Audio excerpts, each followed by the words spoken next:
The Elder Scrolls III: Morrowind was and still is by many gamers accepted as one of the best Western role-playing games of all time. On March 20th in 2006, Bethesda Softworks released a sequel to Morrowind, The Elder Scrolls IV: Oblivion, on the Xbox 360 and PC, and released a whole year later on the PS3. Oblivion has been both rejected and praised by a wide variety of gamers. There is so much going on in Oblivion, it almost feels like an MMORPG. The game is huge, the possibilities are almost endless. Does Oblivion really deserve the praise it gets as being one of the best role-playing games ever, or is it nothing more than an ostentatious sequel to a very memorable Morrowind? The Elder Scrolls Oblivion takes place in the central realm of Tamriel. The capital of Tamriel, Imperial City, is located at the heart of this realm, in Cyrodiil.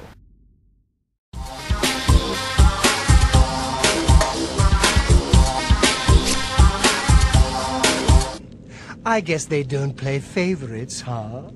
Your own kinsmen think you're a piece of human trash. How sad. The plot kicks off right away in Oblivion.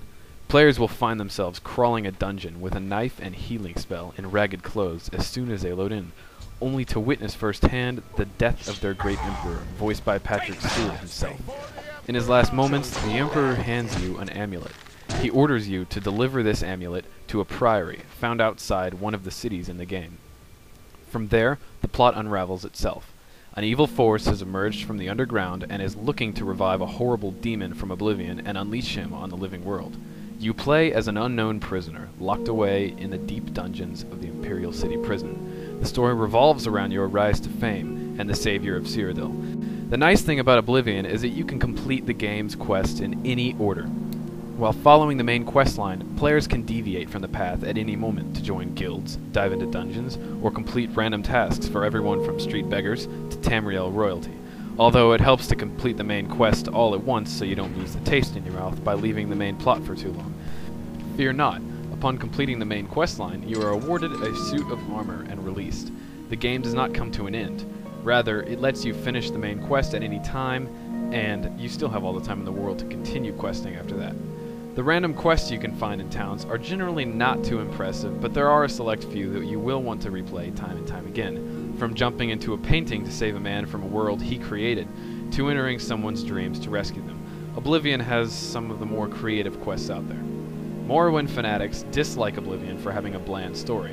While Oblivion lacks the literature and attention to detail that makes Morrowind's story completely unforgettable, the game still delivers a very tense plot, leaving players who still have yet to finish it feeling a sense of urgency to rescue Cyrodiil from Oblivion.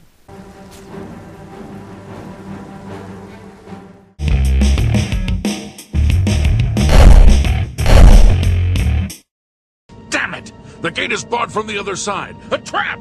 The gameplay in Oblivion is smoother and even more refined than its predecessor.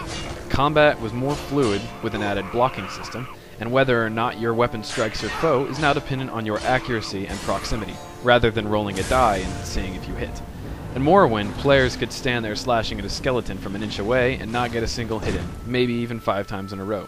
In Oblivion, however, if you are close enough, and they don't dodge out of the way or block the attack, you will strike true. The game has many added features that make it relatively easier to travel around the map. An added fast travel system lets players instantly warp to locations they've been to before, namely things like dungeons, shrines, landmarks, and towns.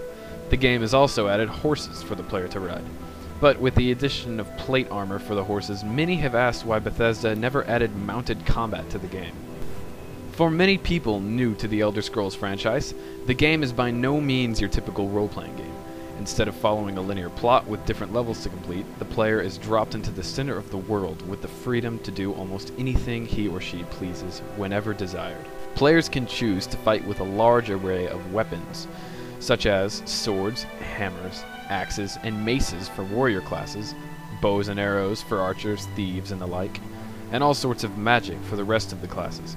Players can also choose between wearing heavy armor, light armor, or clothing, and they can enchant any weapon or outfit with different bonuses like protection against fire, or an increase to certain core attribute.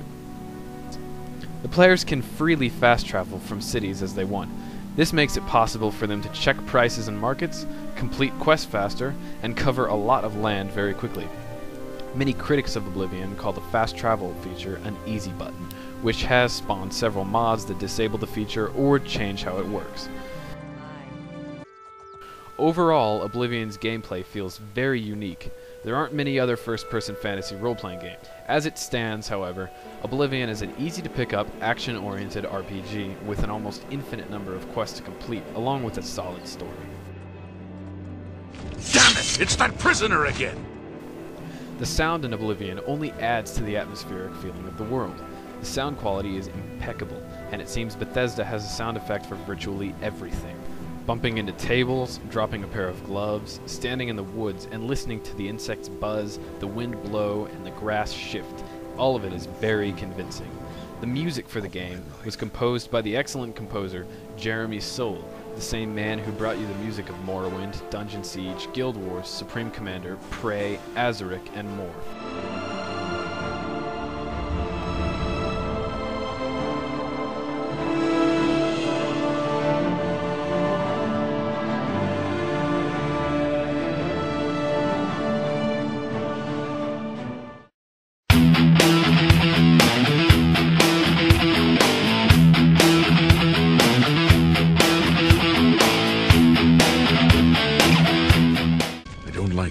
Let me take a look. Oblivion is beautiful. The graphics, while not Crisis quality, are far better than most of the games from 2006, 2007, and many from 2008. The developers at Bethesda really wanted to make a beautiful game and still have it feel realistic. An article in Game Informer in 2006 stated that developers at Bethesda spent weeks at nature reserves, meeting with experts taking notes on what plants grow at the bases of which trees, rocks, and so on. The lighting is excellent, and the list of graphical options to tinker with is more than long enough. The one complaint that most people have is that the character models are downright hideous. Going back to how the character models in Morrowind looked, it's obvious that it's not Bethesda's strongest point. Despite the numerous mods that attempt to beautify the character models in Oblivion, they still look terrible. Thankfully, the game is first person, so you won't be spending much time staring at the cellulose on your character's cheeks. Aside from a few glitches with the shadows and object clipping, Oblivion's graphics are among the best in gaming at the moment, and while they don't look as photorealistic as some games, they definitely set the standard for fantasy games. The Elder Scrolls IV Oblivion is a well-developed role-playing game with beautiful graphics, convincing sound, and a massive world to explore full of plant and animal life and many NPCs to receive quests from. After you finish everything you can, an abundance of mods can be found online, adding hundreds of new weapons, armor, and areas, including entirely new contents to quest on. While the game has a few minor technical issues, and many of the big Morrowind fans will accuse Bethesda of changing the game too much and removing some key elements, Oblivion still delivers many weeks of gameplay. 2 full expansion packs that add quests and armor, the Shivering Isles, a twisted dimension with many new quests and items, and thousands of player-made mods to delve into after that. If you haven't begun your quest to crown the new Emperor of Tamriel yet, this game is well worth the purchase. May the Nine Divine guide you.